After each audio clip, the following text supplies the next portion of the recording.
It's very cool. Yeah. All right, perfect. So then I think I should get into it.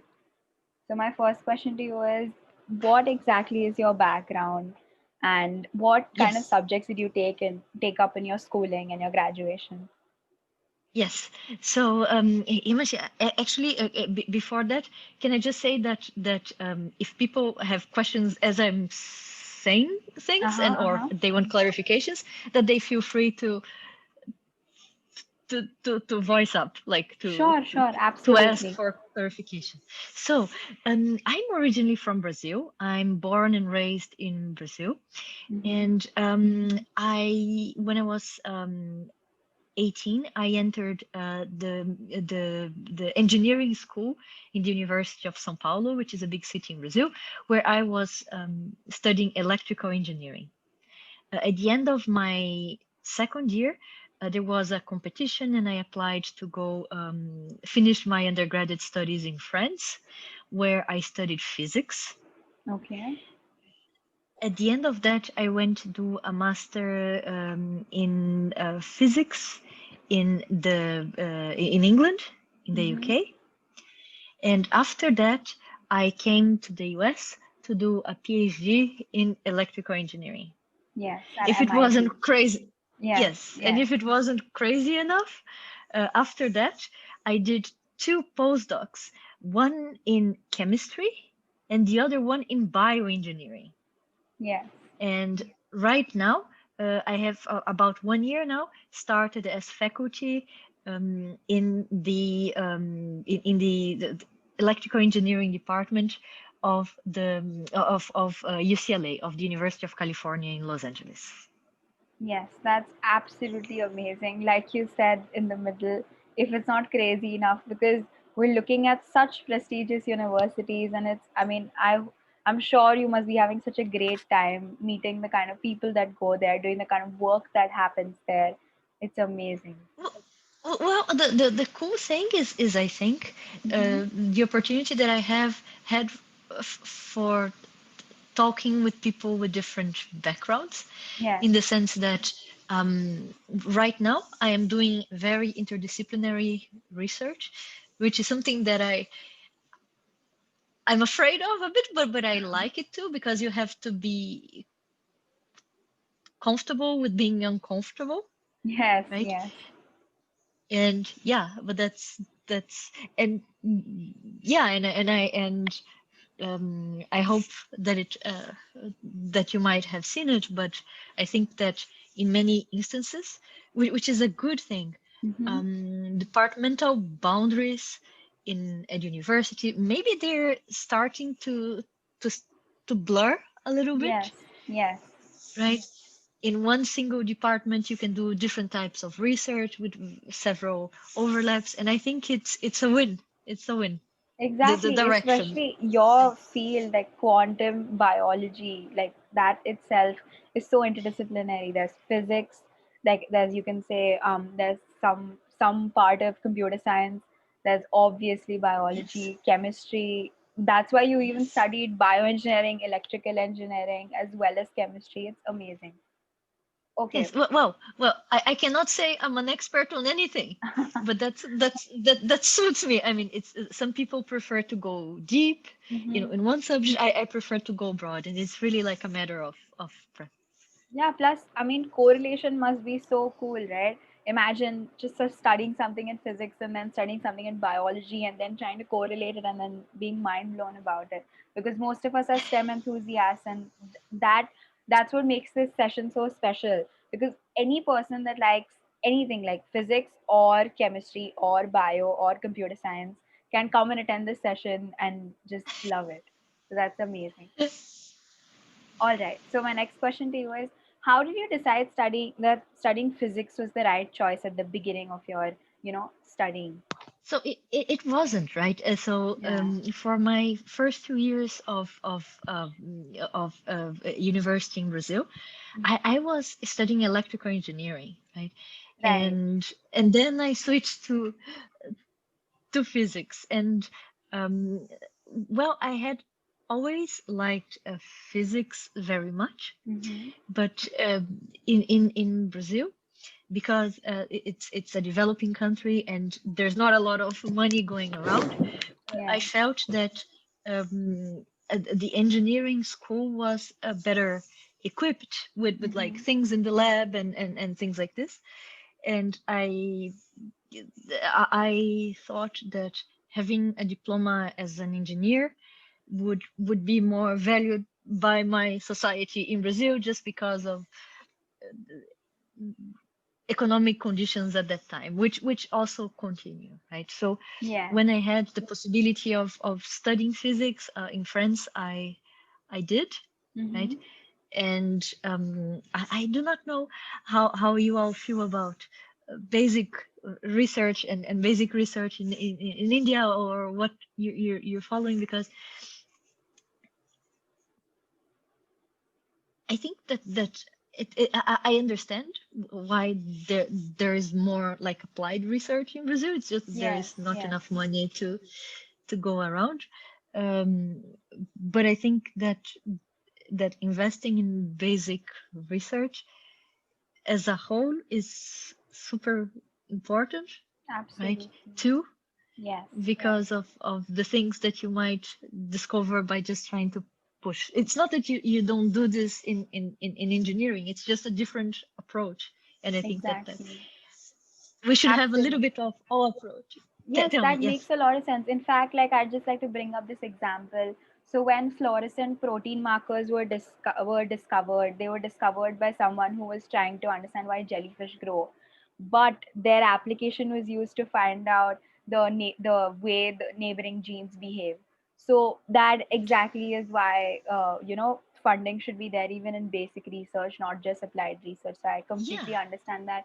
And we've had so many people come in and talk about this, how important it is to put funding in basic research, because like you said, you don't know what you'll discover like this. So yeah, absolutely agreed. yes. So what inspired you to become a quantum engineer, or how did you discover this niche profession? Yes. So let me talk about the quantum part before, Yes. right? Yes. Um, so when I was in high school, Mm-hmm. I actually really liked like cosmology and like things like how the universe began, and I didn't know a lot about quantum. Like something that is cool is that at that point, a career in quantum engineering or it was not possible, and now it is, Yes. right? Yes. So Exactly. there's like a whole field of quantum computing with a lot of companies now, but at that moment, it wasn't the thing. So this means that I'm old. Don't tell anybody, but this means I'm old. But and I just started liking quantum mechanics when I took it as part of the Mm-hmm. engineering curriculum, and then actually I'm very grateful because I started looking for internships in the physics department, and Uh-huh. the physicists were all like, "You're an engineer. What do you want to do Yeah. like an internship with us?" Um, and then um, a very generous professor that he knew he wasn't going to get much from me because I didn't know much about stuff. He Mm-hmm. decided to take me on and very generously uh, sort of teach me quantum mechanics using a textbook called Feynman Lectures of the Feynman Lectures, and basically the Feynman Lectures on quantum mechanics. It Yeah. was written by this famous Richard Richard Feynman. Feynman Yeah. person, and up to some years ago, I would tell him that he was my model scientist, Mm-hmm. but now it's sort of clear that, especially, he wasn't very nice towards women Yeah. in Yeah. general. Yeah. And it's crazy because I had read all those things in his book, and as a like a teenager or like a little bit older, of him like doing things to women and all, but I don't think at the time I had the vocabulary to Yeah. express that wasn't okay, right? Yes. And over the years it became clear to me that, like, many years later, it became clear to me that I couldn't call him like as a mentor.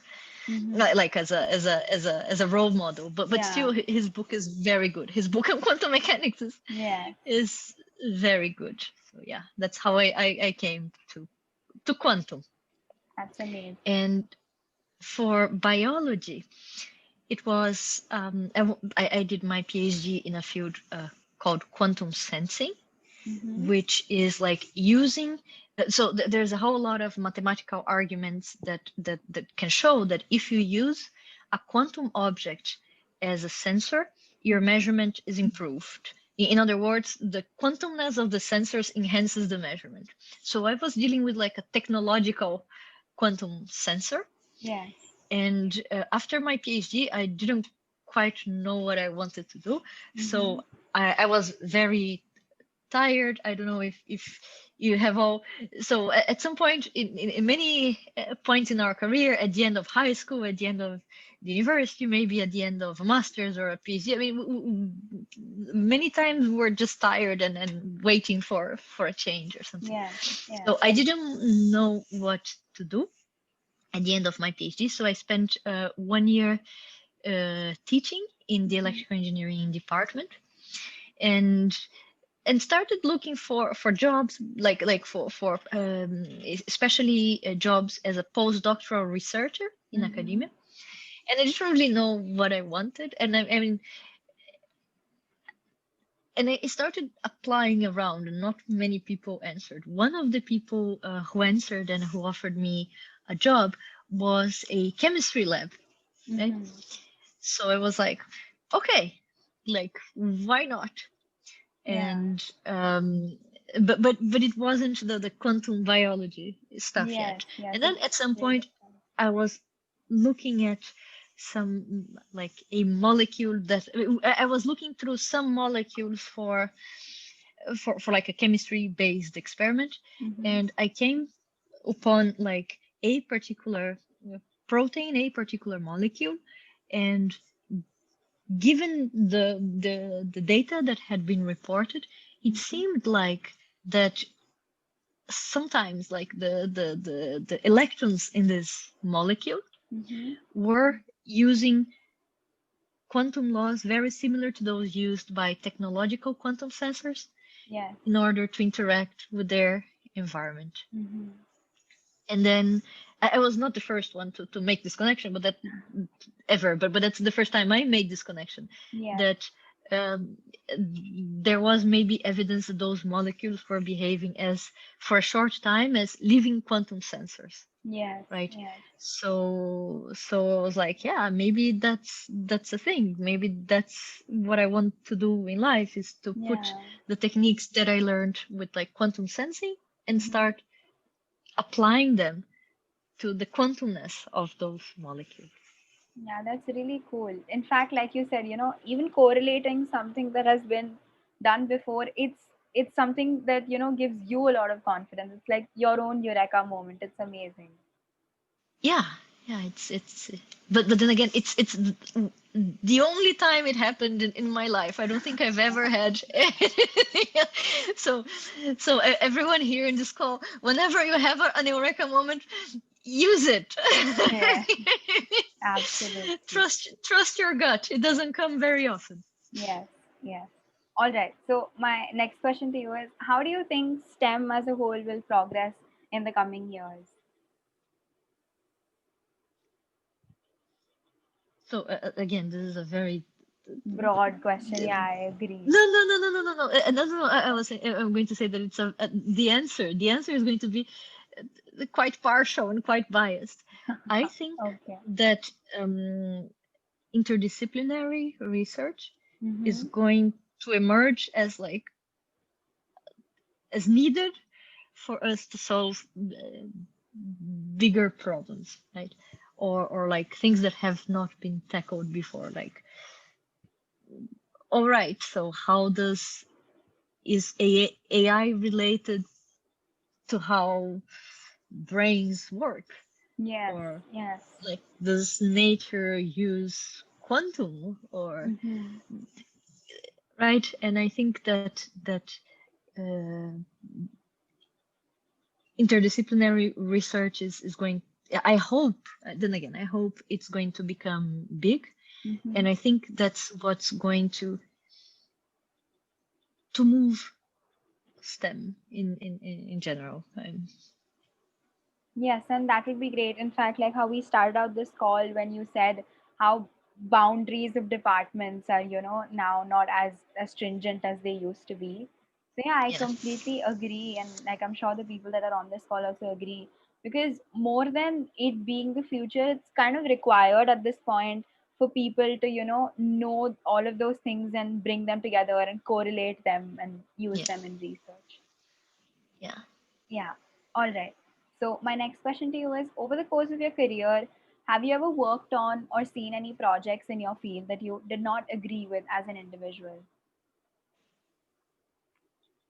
So I was thinking about this question. So that I do not agree at which level? Tell me more. Tell me more. So ethically, at the first level would be ethically, like ethically if you, do not agree to something that's happening. Because especially a person like you worked in labs, say, quite a lot of time. So that's why you must have done lots of projects. So was there any time a project that you ethically didn't agree with? So ethically, not in any of the projects that I've been involved with, Uh-huh. but of course,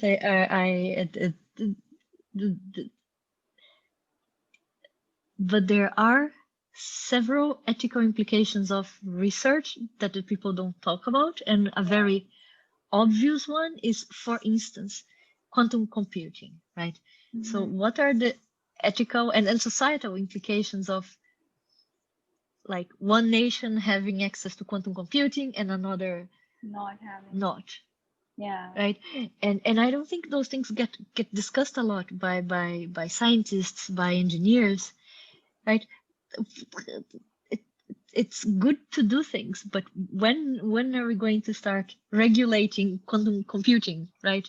Or Yeah. is the US or whatever going to start hacking some country for data that doesn't have a quantum computer or something, right? Yeah. And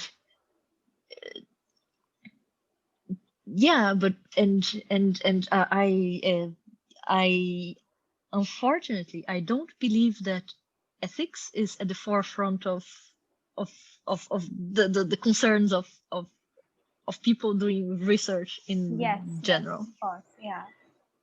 right? And there's a long way to go on that. Absolutely. I mean, I think accuracy right now would be most important for Yeah, researchers everywhere. yeah, yeah. And there's like little consideration of, and you might also know, for instance, the obvious STEM example that there are many examples. For Yes, instance, AI of course is yes, not yes, absolutely. right. It's not fair. Did you know that cars, like safety features of cars, they Mm-hmm. are all designed for a person that has an average height more of that Yes, of a man yes, instead of a yes, yes, right, that's true. and Yeah. that women are pretty much not protected Safe. by Yeah, they're not safe when some a car accident or something right. happens. Yeah. So I mean, I'm not sure it has to do with ethics, but it has to do with like being mindful Yeah, of things. general thinking. You can't just assume that every person will be of this, Yeah, height or this kind of stature. and one obvious way of mitigating that from the start is by incorporating diverse people of all types in the group, right? In Exactly. the And in from the the very beginning, that's something Yeah, that even we've noticed that the higher you go in STEM, the lower there are the number of women. Like here we're talking about, all kinds of people, but specifically when it comes to women, there are very less women in STEM positions. which is crazy, right? I hope that changes, but Yes. it's I'm not sure it's related, but well, it is related. Of course, this is STEM for girls, so it has to be Yeah, related. no. What I meant was like, uh, and it's also I think that women have faced like women sometimes are just not part of the club, and Yes, that's yes. frustrating in the sense that um,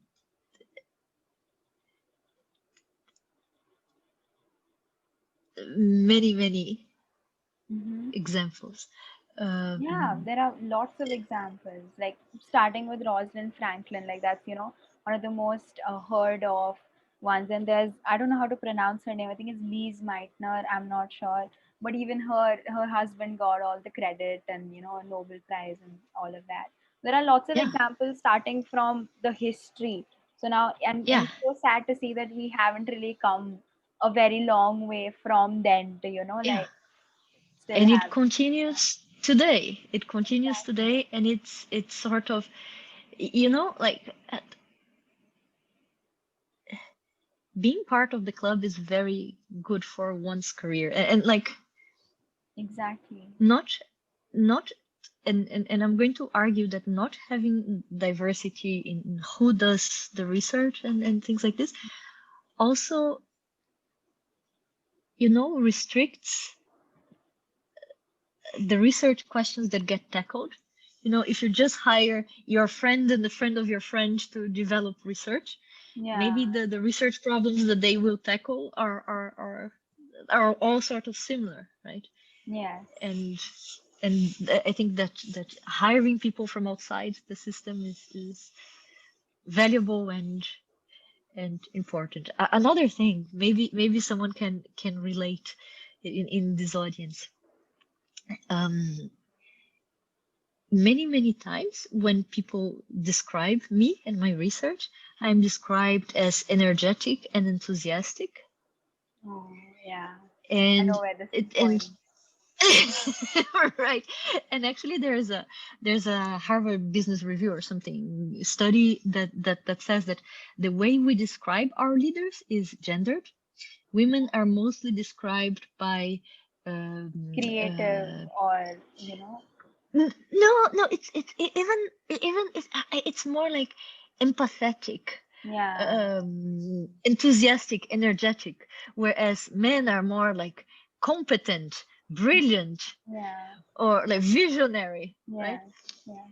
And I don't know. It's it's it's it's just like, and sometimes when people call me like a, a weird thing, I think like, well, would they call their male peer like the same, Yeah, right? exactly. When you said that hiring diverse people, I mean, of course, for this, but even hiring diverse people brings in a completely different set of mind, right? Because that Yes, person has gone through different things, different experiences. yes, So that yes, itself, exactly. so I mean, of course, we need more representation, but there are so many more benefits than just I representation. know, Yes. I know, right? Isn't this obvious? I mean, Yeah, like, exactly. Like, I don't get why it's an issue still. well, maybe that's a good sign, right? Maybe we're going to have to advance one death at a time, right? Maybe the new generation, like all of you, maybe you grow like more mindful of those things. I don't know. Yeah, hopefully. See, that's the thing, right? As I told you, the higher we go, there are lesser women. So I don't just want this community that I've created, or that we all are a part of, to just take it up in their, say, undergraduate studies and graduation, and then I don't know, get into family planning. Like, of course, you can balance it.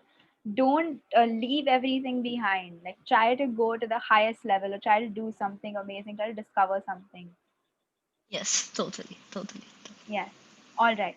So my next question to you is, how hard was it transitioning to, from normal teaching to offline teaching? Oh, And it was so bad. yeah, yeah, And yes, yes, I can understand. So yeah, what are your views, and was it fruitful enough? so no, not yet, right? I completely bombed my first online class.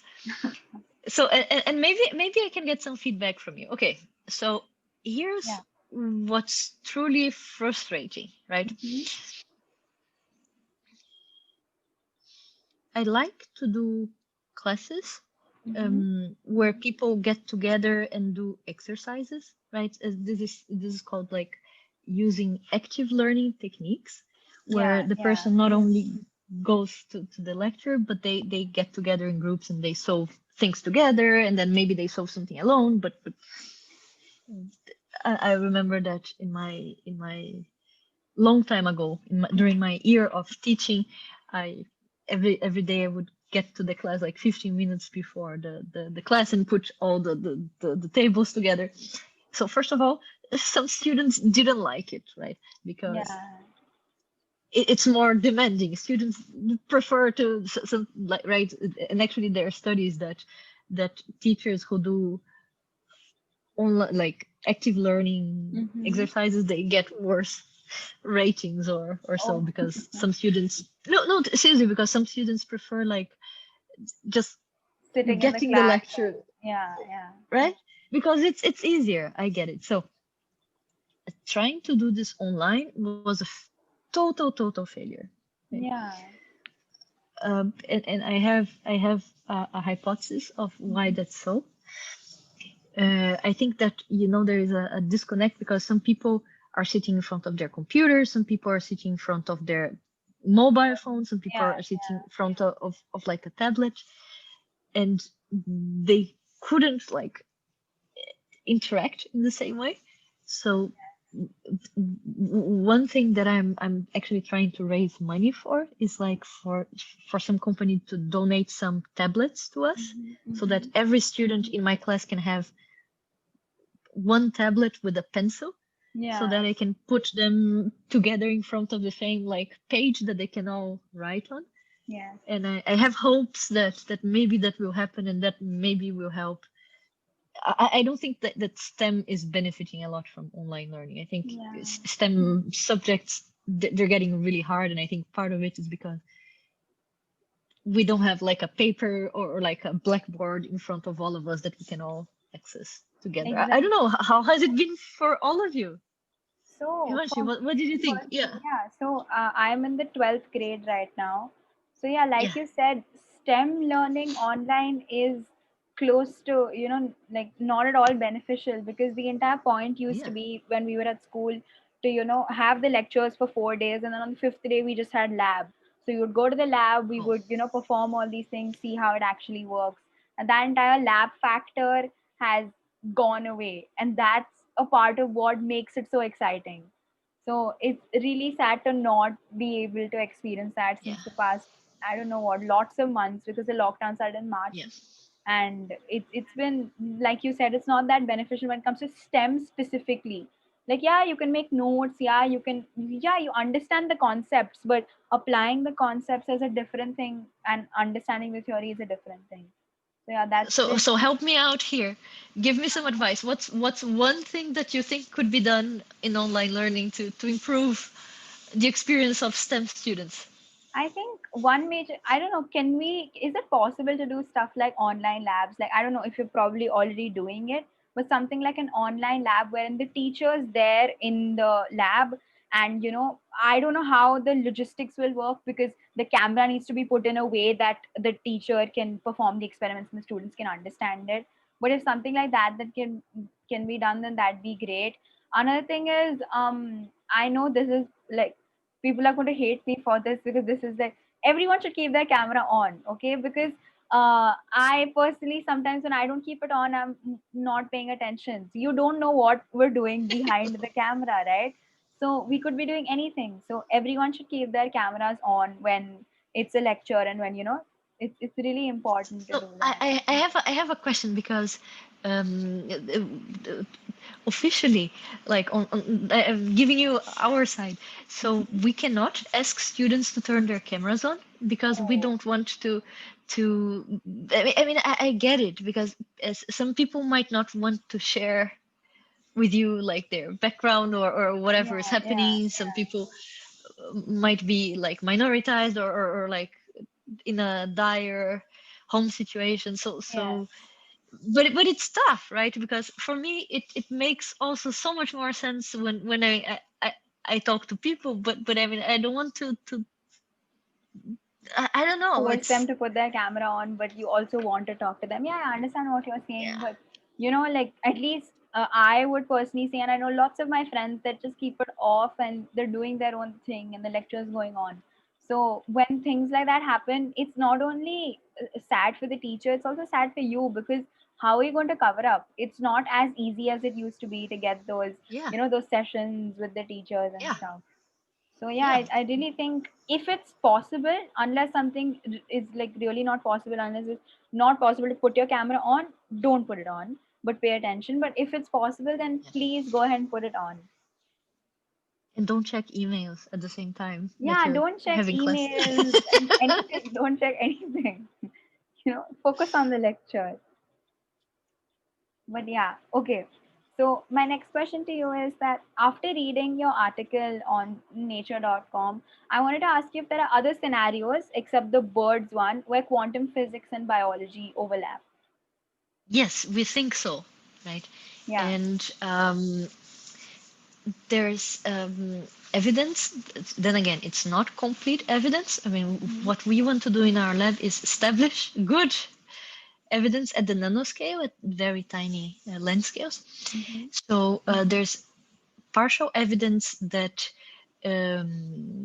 electrons, and in particular the quantum property called spin, which you might see in high school chemistry, and which measures Yes, how magnetic well, spin. Yeah. yeah, it measures how well a particle can interact with magnetic fields. Yes. There's evidence that spins might not only influence how birds and turtles and butterflies they navigate and migrate, Hmm. but spin physics might also be behind um, um, metabolic functioning in your body, Wow. Okay. how cells regenerate, how DNA is repaired. Hmm. And let me give you an example of something that, I mean, of an experiment that I know. There's no proof that it's quantum, Hmm. but there is like, it's a very interesting result. So um, I know a physicist in Hmm. Germany. What's his name? You see, I don't work well under pressure. I forgot the name of the freaking It's guy. okay. That's okay. Yeah, he's in Munich. I know Hmm. the name of the collaborator. But anyways, what he does, Peter Fierlinger, remembered. Okay, Hmm. his name is Peter Fierlinger. Okay. What he does for a living is he builds boxes which Hmm. are called hypomagnetic chambers, Okay. which are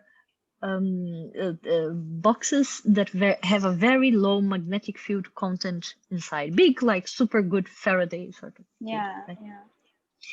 And inside, and because he does precision measurement instruments, so he builds those boxes and then he puts fancy instruments to measure cosmological constants, whatever, Hmm. via some atomic stuff.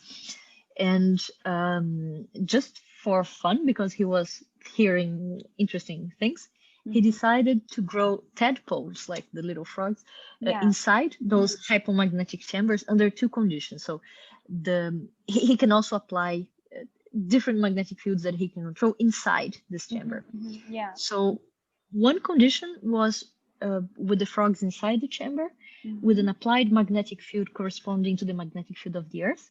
Okay. Okay. And another experiment was with only the residual field, like almost no magnetic field inside. So the magnetic field of the Earth is about 50 microtesla.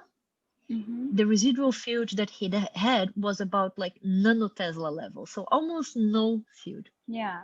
What they saw, and this has been replicated by another guy that has one of those hypomagnetic chambers also in Germany, is that after 2 days, Hmm. the tadpoles grown under a magnetic field were sort of okay, and the tadpoles grown in the absence of this tiny magnetic field of the Earth, which is weaker than the magnetic field that you get when you put your phone like this, right? Yeah. You're Yeah. not getting 50 microtesla.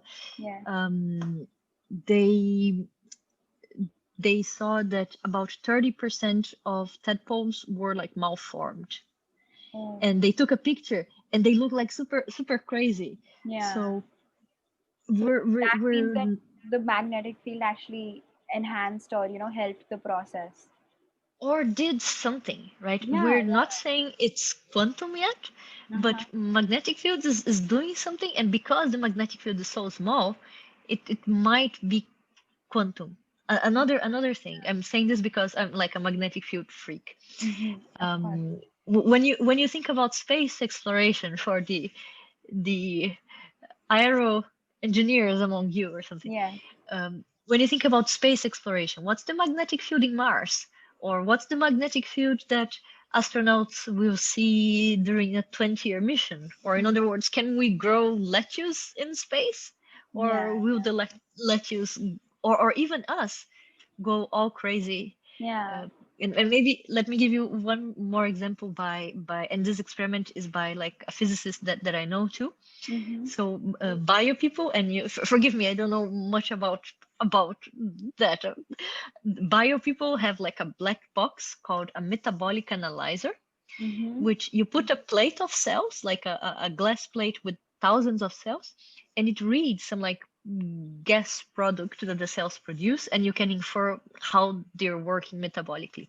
Yes. So physicists shielded one of those metabolic analyzers used by bio people. They put a plate of cells inside and applied a magnetic field inside. And just by changing the magnetic field direction and frequency, they could see macroscopic changes in the readings of the metabolic stuff in terms Wow. of like acidification rates of the cells and Mm-hmm. like respiration rates, which is crazy, Yeah, right? that's crazy. Like, yeah, imagine how it can be applied to even bio. Like, those are probably the two farthest fields you would ever imagine Right, correlating. That's crazy. right, right. All right. So, my next question to you is, this is a little specific. So, whenever sci-fi movies can't explain stuff that they just shove in quantum physics, to what extent are pop culture references to quantum physics in superhero movies like say Marvel, DC, and other sci-fi movies accurate? So you're going to allow me to open and close the parentheses, like to make a small rant here, because right now quantum is overrated. Everything is quantum, Yeah, right? exactly. So the other day, someone posted a Twitter, an image in Twitter about like a cereal, like quantum cereal, whatever. Mm-hmm. Like there's things like quantum for finance, whatever. So it's I think it's really a problem because people are overusing quantums so that it's Yeah. losing its sort of meaning. It's Yes, and I misguiding completely people, agree. right? Because people would But think that, yes, it's misguiding people. People would think it's that it's, totally yeah, misguiding people. exactly. It's totally like a misuse of, well, the same thing for like quantum biology. So if I Google quantum biology, Yeah. like hit number 13 like a couple of months ago in my laptop was something like quantum healing, and you're like, no, don't talk to me like.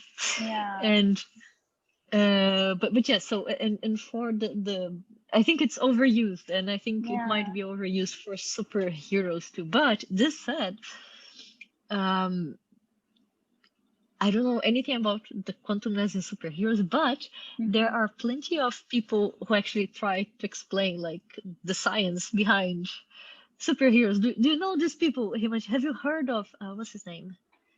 Sebastian Alvarado, for instance. Yeah, yeah, Oh I've my heard of God. him. There are lots of channels that try to break it down and, try to explain it in the scientific exact way how it's done. Yes, totally. And yeah, Sebastian Alvarado is a professor in City University of Yes. New York, the CUNY, and he has what? And I'm trying to find the name of his book. It's like The Science of Yeah, Marvel yeah, I've heard of Superheroes. it. Yeah, I know. Yeah, so that's really cool because beyond all of this really cool superhero stuff, that especially children at a very young age, they get attracted to these kind of characters. So if you ask them to Yes. read something like this, they'll actually be mind blown by how it actually works, right? rather than just Yes. superficially, because you can't fly like this, you can't, do so many things that they show. But if you go Yes. behind the science, then it gets even more exciting. So So I have another thing that is misrepresented. You know, like in movies or Star Trek or something, people get teletransported, like beamed in and yeah, out, like yeah. Like if so sometimes it's that's so, wrong. but it's so easy. Yeah. Yes, but the thing is that if you Google like people in quantum computing and in the quantum sciences, they have realized called something called teletransportation. Mm-hmm, Okay, mm-hmm. teletransport. But one thing that I need to a point that I need to make here is that Mm-hmm. the teletransportation that quantum people realize in the lab, it's the teletransport of information and Yeah, not yeah. of matter, Human right? beings. Yeah, exactly. Not of matter. Yeah, yeah. Exactly.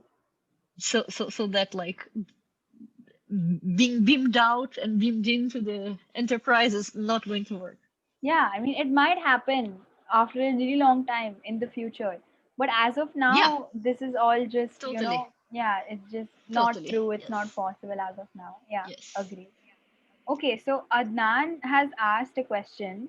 He's asked, yes. what is the most important thing we should be teaching young girls today? Now, this doesn't have to be STEM related, career related. I think he's just asking, just in general, what is the most important thing we should be teaching young girls?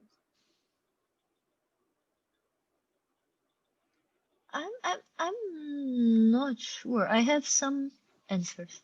Yeah, yeah, go ahead. Go So, ahead. which are not specific for girls. I think Okay, yeah. communication skills, for instance, Mm-hmm. uh, research at all points is storytelling, right? Yes, yes. In the sense that you have to know your story, make sense of your story, learn to communicate your story. So I think that for everyone and like like it's like the humanities, they come in handy for scientists because we all have to communicate our research to Exactly. inform the public, even like to get money right from the funders, Yeah, and to exactly. explain, to convince our peers that things are so. I think that communication skills in general Mm-hmm. get you super far. Yeah. Again, another thing that I don't think is related to girls, but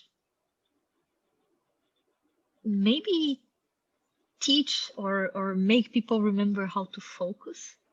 Uh-huh. Uh-huh. Focus, okay. You know, it in the sense that only when I only notice how much time my telephone drains from my day when I just say I'm not going to use the phone that day, right? So Yeah. so I think that being able to focus and to work uninterruptedly, or just like go out and look at the buildings as you walk and not at your phone. I think it's something that is Yeah. maybe it's something that's being lost and that can also help you in your studies, right?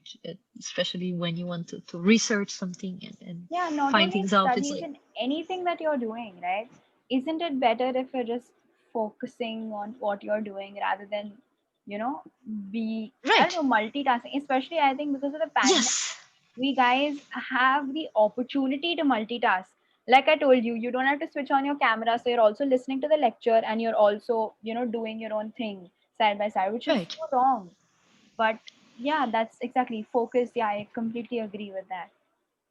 Right? I mean, yeah, and I think that maybe some people think, oh, if I am doing something else while the lecture is going on, I'm gaining time. I don't think they're gaining time, right? Yeah, no one's doing anything. Because It's harming them, in yeah, fact. Yeah, yeah, I think so too. I think so yeah. too.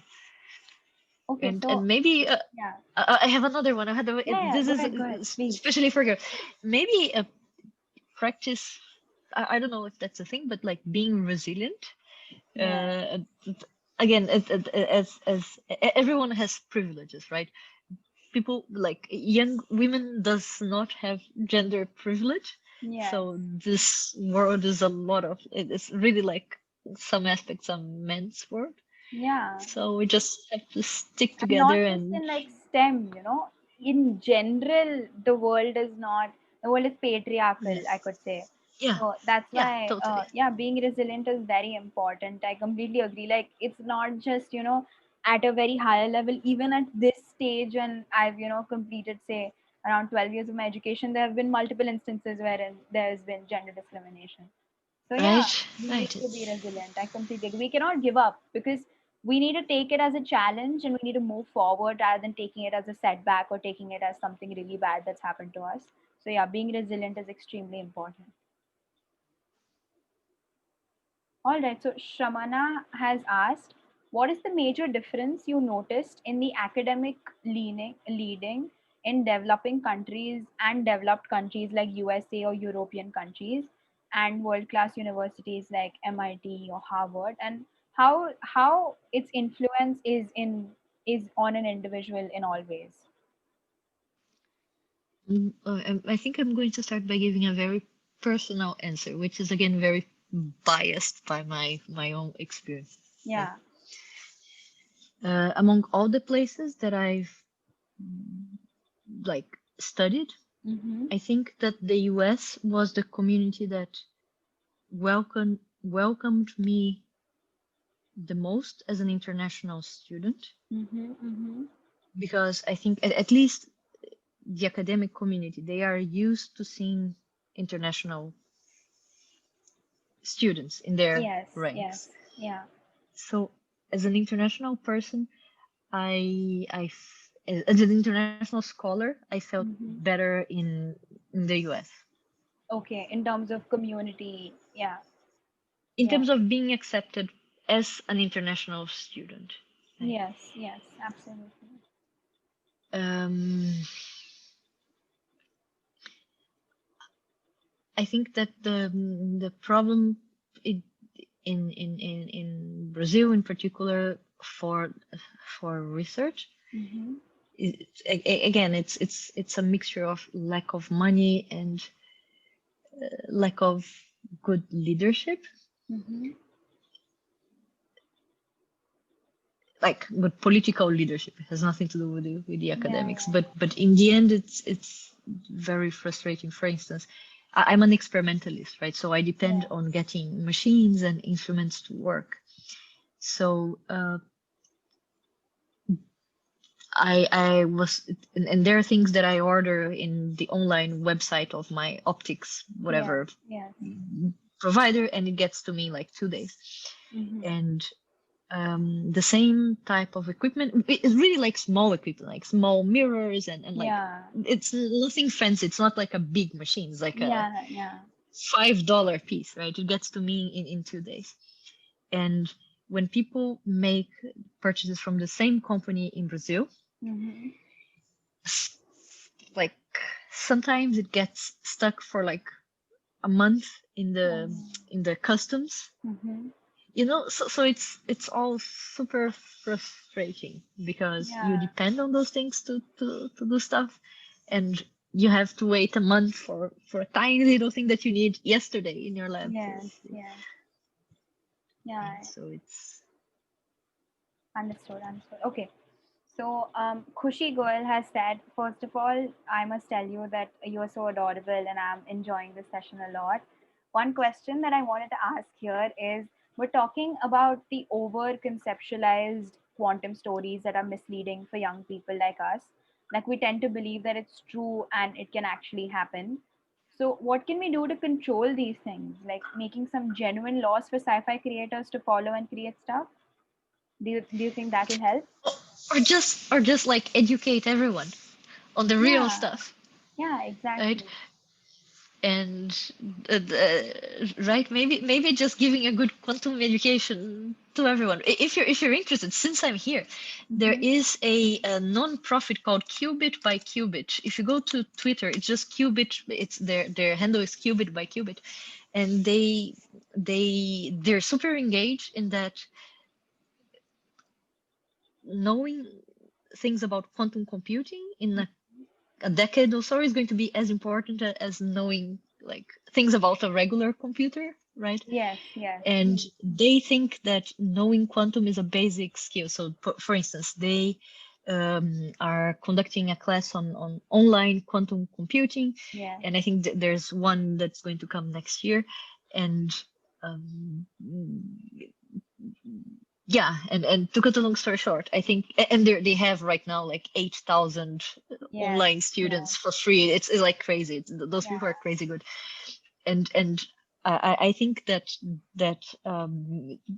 to curb misrepresentation, I think we should just do some mass quantum education, democratic quantum education for all. And Agreed. In fact, I'm a part of the course that you're talking about, and that course is amazing. So I would happily endorse it to everyone. And like IBM is cool. involved, so we get to actually use the IBM quantum computer. And both the tutors are absolutely amazing. It's a free course. That's the best part. It's accessible to anyone and everyone. That is what matters the most. Like you said, just mass, distributing knowledge. You're just distributing knowledge to everyone in the masses. It doesn't matter what their backgrounds are, whether they can, whether they're eligible for it. It's amazing. I really like that course.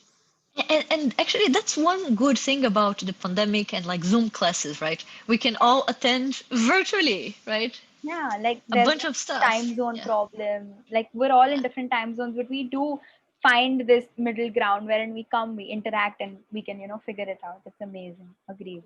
I'm so happy that you're attending it. Cool. Yeah. Nice. All right. Cool. So Melek has asked a question. She's asked, when you were in high school, you said you were interested in cosmology. I'm also interested Yes. in cosmology as well as quantum. Can you compare the two and tell which field is more pioneering? I think they're both pioneering, right? It's and so, for instance, the cosmology and astronomy is also super cool, right? You might Mhm, have seen mhm. last year there was the first picture of a black hole. Andrea Guess from UCLA Yes, has just yes, won the Nobel Prize yes, yes, absolutely. in physics this year for discovering that there is a massive black hole at the center of our galaxy. I think those are two, and there's many more other different fields. You just have to find what you like, and it doesn't need to be like pioneer. I mean, whatever it is that you like, I think you might make a pioneering field out of it, right? Because it's like Yeah, exactly. That's another thing that, especially if we guys come from, say, like lesser economic backgrounds, we have this in our mind as to how much will it yield once we're done with it. Like, yes, we have an interest in it, but should we really do it because we like it, or should we also think about what will come out of it? Like, what will be the scenario of jobs, like even that question itself, yes, right? That's something most of us think about when we're getting into a STEM career, a very specific one yes, that does not have, I don't know, of course every STEM career has a great future involved, but like you said, I think we should focus on if we really enjoy it and then figure it out. Like, even if it's a niche profession, we can be the best in it, and then monetary funds, or if we can monetize it at the end of it, like once we've done something amazing in it. So yeah, I completely agree with it. I totally agree, and I should actually, on this respect, acknowledge my own privilege because Yeah. given the chance that I had to study in Europe and in the US, I had I could afford transitioning to physics, which I was interested in. But had I stayed in Brazil, I am not sure I would have switched to physics. I maybe would have gotten my engineering degree. Yeah. Right. It's a complicated stuff, right? Yeah, I mean, exactly. it's And you don't like, that's what privilege is so important. Like, we should all be grateful for the kind of yeah. privileges we have. Absolutely. All right. So Shubham has asked, can you say something about quantum DNA? I have heard about it, but I still don't understand it properly. Okay, so I'm not sure what you heard about. Mm-hmm. Um, I'm not sure there is. So everything that is small is quantum, right? Everything that is Yeah. at a couple of atoms and like a couple of molecules, Mm-hmm. it's quantum by definition of length scale. Yeah. Um, but there are people looking for quantum effects that affect DNA. Mm-hmm. The one I can speak for, it's like it has to do with the fact that there are enzymes that repair DNA. Okay. Those are called photo. Then again, I'm not a biologist expert. If I say something wrong, please catch me. Yeah. I don't know. So there are DNA repair enzymes called photolyases, Yes. and Yes. there's the thing that it fixes things when things go wrong in DNA, and those have electron spins that are affected by magnetic fields in a quantum way, Mm-hmm. Mm-hmm. Yeah. right? Apart from that, um, there's another thing that might be quantum about DNA, Mm-hmm. which is the fact that electrons are being transported not only through DNAs but through very tiny helices, Mm-hmm. or like a DNA, which is a helix, Yeah. or like something called like an alpha helix in a protein. Proteins have, you see those pictures of proteins, many times you see like Yes. helices. Yes. There is this is a thing. Actually, it's very recent. It was first discovered in 2011 in DNA, Mm-hmm. and now it is actually actively used in nano-engineered materials for like technological devices. And this effect, uh, the observation is that electrons with one spin, say electrons, if you have a helix, right? Mm-hmm. Electrons with one spin, say you have up or down, electrons with spin up, like because of the broken symmetry of the helicity, Yes. they prefer to go left, and electrons with the spin down prefer to go right. Right. Yeah. And this is a crazy little new effect that might affect not only DNA but all sorts of tiny transport of electrons in biological structures, Mm-hmm. such as proteins, such as anything that has a helix. So Yes. those are things that I could say about quantum things in DNA. That's amazing. Okay, so Milek has just, like written like a small conclusion. She's written, I know a woman in the team that took the photo of the black hole. Her name is Ferial Ozel, and I admire her. Thanks for the answers in the lecture. I really liked your energy and laugh, and I had a nice time listening to you. Thank you. So yeah, just one last question before we conclude. I wanted to ask, how exactly would you recommend youngsters like us who say, do not know which field we want to go into, to just keep a knowledge or just read up about everything? Like, we are having school academics going on, we have our extracurricular activities, we are preparing for college, etc etc, we keep doing something. So how would you recommend, still, like beyond doing all these things, still say, which, I don't know, which newspaper or which magazine should we be reading to get updates on the scientific community, or what's happening in all the fields, not just a specific one?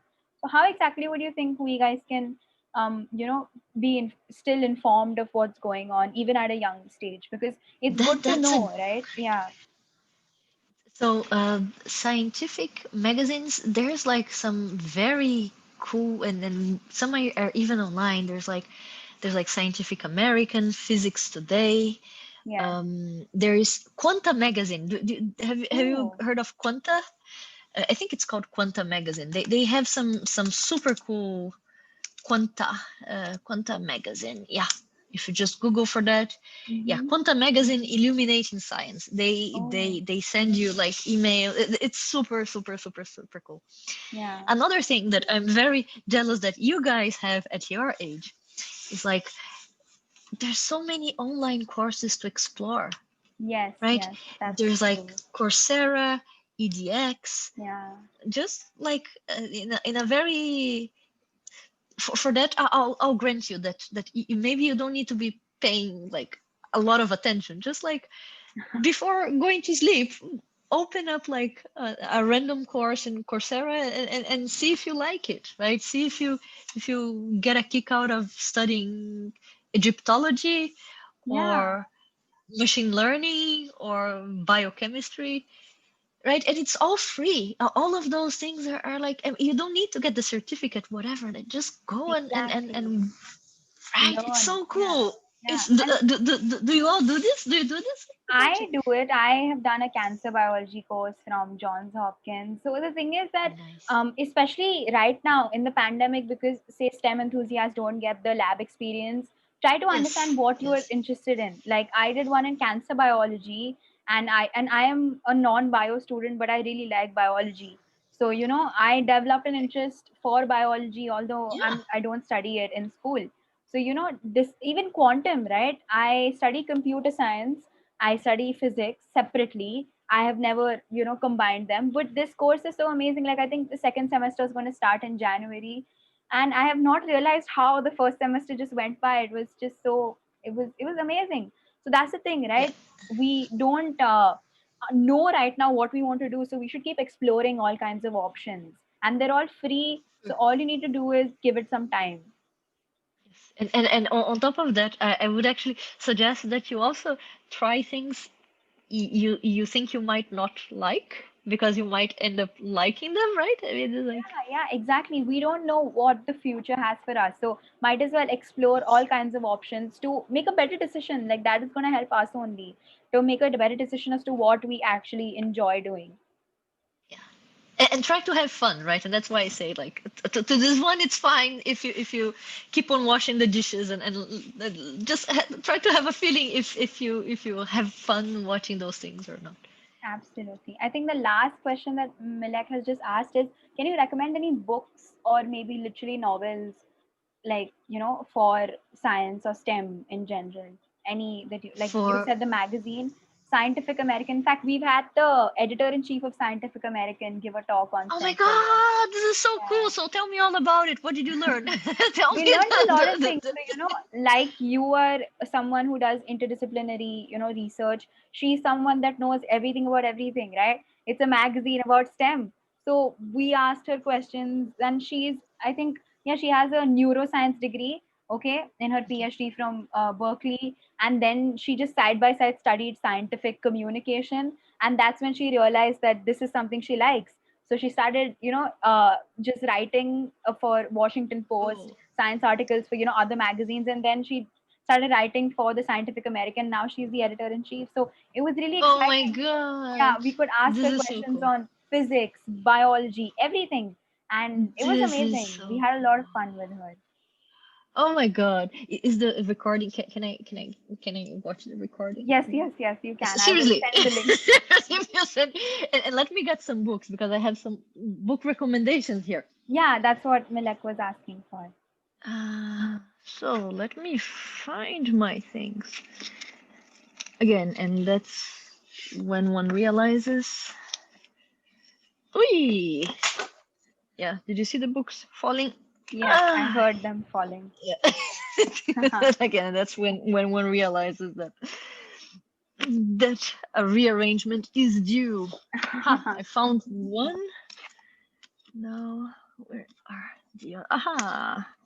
I found the two that I wanted. Let me see.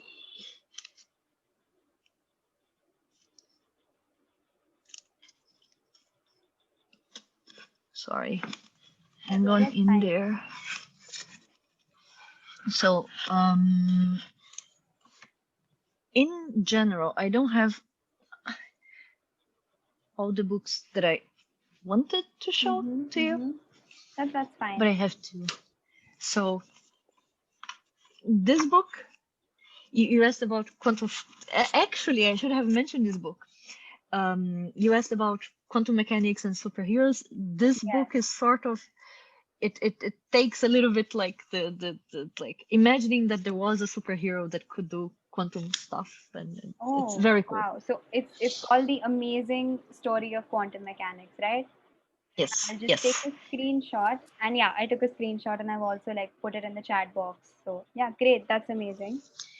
And this book, I'm telling my grad students to read this book because this book is so cool. This is actually the very before I learned quantum from the Feynman lectures of quantum mechanics. I my professor indicated this book to me. It's a book about quantum mechanics, Mm-hmm. and there are no like hardcore mathematical formulas involved or Oh, anything. This that's is, but it is amazing. super, and it's super rigorous. It's called what is it called? The Strange World of Quantum Mechanics. Yes, and this is good. This is good. And the one book that I couldn't find, and someone in the group might must have it. If you're curious about quantum biology in particular, Mm-hmm. there is this book called Life on the Edge, The Okay. Coming of Age of Quantum Mechanics. Mm-hmm. And it's sort of it's a very good book for, I mean, you don't need any, it's a layman's book, but it's very good, and it surveys, thank you, yeah, and it surveys many modalities of where quantum mechanics might play a role in biology. Yeah, I think that's required, right? Dumbing the science jargon down to, layman's terms so that everyone knows how fascinating it is. See, the problem is lots of people just opt out of science at an early stage because they don't either understand or, I would say in India especially, the curriculum is such that you don't study a lot of the applications of, you study a lot of the theory. Right. So that's why people want to run away from it because they think, oh my God, I'll have to study so much, but that's not true. So books like these Yes. that put it in layman's terms are amazing because Yes. that means anyone and everyone can read it. You don't need to know, you don't need to have any Totally. prior knowledge before reading it. Totally. And actually, I wouldn't call it like dumbing down, Hmm. because the problem is that the problem is when people dump things up, in the sense that like when people start using jargon Hmm. to, To make it like sound to smart. yes, Yeah, yeah, yes, yeah. and So it goes that's both sort of ways. Yeah, yes, yeah. right. And it's like, and that's a thing with like science communication and being able to communicate science. I think that, if you understand your thing, you can make it accessible to anyone. Yes, And I yes. think it's important, and it's important that scientists learn to do this too. And Exactly, absolutely. So yeah, I think that concludes our talk. It was amazing talking to you. We learned a lot of new same things. here. We had a lot of fun, and thank you for giving your evening time to us. And yeah, I hope you pioneer in the next quantum biology thing because this is really exciting. So I'm very Oh, excited for what happens next in this quantum biology realm or field. thank you, Himashi, and everyone else. So